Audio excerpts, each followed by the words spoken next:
Hello नमस्ते सबैलाई। आजबाट चाहिँ हाम्रो यो प्लाटिनम ड्राइभर गिभ अवेको वार्म अप विक सुरु भइसकेको छ है। यो वार्म अप विक चाहिँ हाम्रो डिसेम्बर 8 देखि चाहिँ हाम्रो यो डिसेम्बर 14 सम्म हुन्छ हैन, जहाँ चाहिँ तपाईहरुले अब यो प्लाटिनम ड्राइभर बन्ने मौका पाउनुहुनेछ हैन। अनि यो वार्म अप विक सकिसकेपछि चाहिँ हाम्रो यो फेरि 3 हप्ता चाहिँ हैन, डिसेम्बरको यो 15 तारिकदेखि चाहिँ यो जनवरीको विकली च्यालेन्ज पनि हुन्छ है।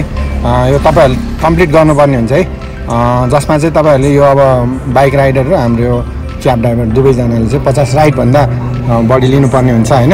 अनि हरेक विक हरेक हप्ताको चाहिँ हाम्रो यो अन्तिममा चाहिँ तपाईहरुले यो गिफ्ट ह्याम्परहरु पनि जित्न सक्नुहुनेछ है। त्यसमा चाहिँ के हुन्छ भन्दाखेरि हाम्रो जस्तै यो एयरपोर्ट छ हैन, स्मार्ट वाच छ, अनि स्मार्टफोन र अनि यो हाम्रो पेट्रोलको कुपनहरु पनि छ है।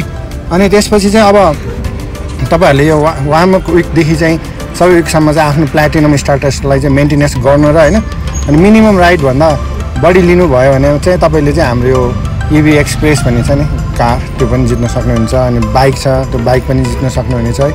ल साथीहरु, तपाईलाई चाहिँ यो मध्येमा चाहिँ कुन चाहिँ एक्स्ट्रा जित्नु जस्तो लाग्यो यसो कमेन्ट पनि गर्नु होला है। तपाईलाई चाहिँ ल मनमा लागेको कुराहरु भन्दिनु है त कमेन्ट।